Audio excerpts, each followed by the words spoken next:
My name is Ernesto, and I have a problem with my memory. It's caused by this terrible disease called being human. I don't know if you've heard about it. Today I'm going to talk about memory, reflection, and quantified self. And the plan for today, the first half I'm going to talk about 2 tools that I'm using currently to reflect on my life. And then I'm going to talk about how we as quantified selfers are creating a system where we can create life stories and a way that we can reflect on our own memories. So the first tool that I'm going to talk about is called Foursquare, and 7 years ago. It's a really simple tool that you can use if you have Foursquare. Every day it sends you an email and says, this is where you checked in 1 year ago today. And so it seems really simple, seems kind of silly, but let me give you a really quick example of the power of this really simple tool. On June 19th of this year, I got this email that says I checked into the Black Dog Tavern. It's on Martha's Vineyard. When I opened that email and I saw Black Dog Tavern, a wave of memories came rushing back to me. I spent a beautiful day on the vineyard with my fiance and one of my best friends that lives on the East Coast. We had a great time walking around. And then I took that information, those memories, and I started a conversation with my friend. I started to look through some photos that I'd taken of that day. And what happened is I started to feel happy. I started to reflect on my life and understand that something amazing happened. And I couldn't have gotten it if I hadn't actually taken the time to open that email. The second thing that I'm doing, I'm actually doing it right now, I'm using a program called Lifeflaps. Lifeflaps is an app that you can buy for your iPhone. It takes pictures every 30 seconds. You wear it on a lanyard around your neck, and it creates a way for you to create a visual autobiography of your life by pasting all of those photos together in a really short video. This is an example of some of the photos that I took on June 28th. I was spending some time with my sister in Chicago. It doesn't look like a whole lot, but there's actually a lot of information here. That Lifeflaps actually ended up being about 3 hours long, and I was on the train, and now I actually can remember exactly what her studio apartment looks like whenever she moves out. And so what I've started now is this experiment.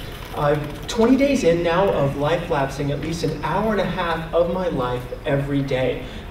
It may seem a little weird, but if you want to, you can go ahead and check out my videos. They're public. They're up for you to see at the link there, bit.ly/visualizeself. And you may ask yourself, what kind of weirdo wears his iPhone around his neck and has to put up with all the weird people staring at me and going, what is he doing?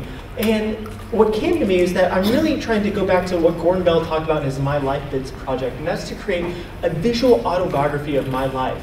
I'm trying to create a history of Ernesto. So you're probably thinking, okay, wait a minute, I hate Foursquare because I don't want people to know where I am, and I don't have an Android because, or I don't have an iPhone because I have an Android phone, or I don't want to use that Lifelapse because it seems a little bit too much. What can I do to remember and reflect on my own life? Well, I'm here to say that what you are doing right now, you can use. So as a quantified selfer, you are probably really invested in trying to collect a lot of objective data.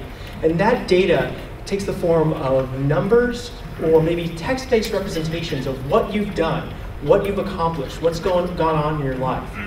What happens next is that you take that data, you'll look at it, you'll analyze it, you'll visualize it, you'll try and learn from it. You'll try and understand whether or not sprouted bread might raise your blood glucose levels more than whole grain bread. Or you'll try to understand the tone of your journaling for the last 30 days. But what I'm here to say is that in that data, there is a lot more than meets the eye. When you spend time recording your data, you are creating little vignettes of your life. You're actually creating a history of who you are and where you've come from. And that's a very powerful place to be.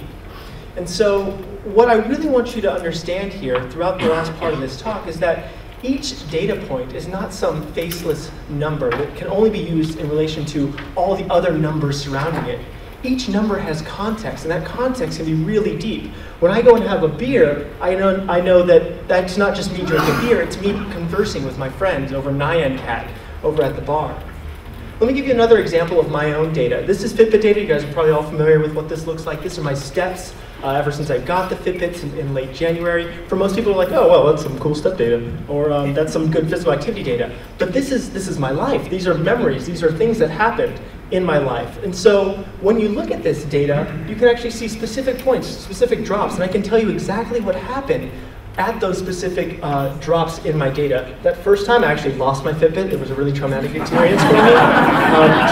It was. I actually went and bought one that night at Best Buy.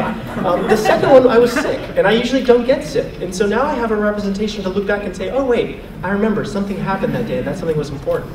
So what does this all mean? Why am I really talking about this? One of the things that I want to get across is that we are at the onset of this amazing future of automated tracking and automatic analysis. And what that's going to do is going to allow us to create these massive data sets about our lives. And when we do that, we can start to evolve our memory. It's a great quote up here about how our memory is evolving into relational memory. And when we create these data sets, we can start creating relational search engines. Imagine being the Google of your life, being able to look back through all of this data and understand who you were and where you came from.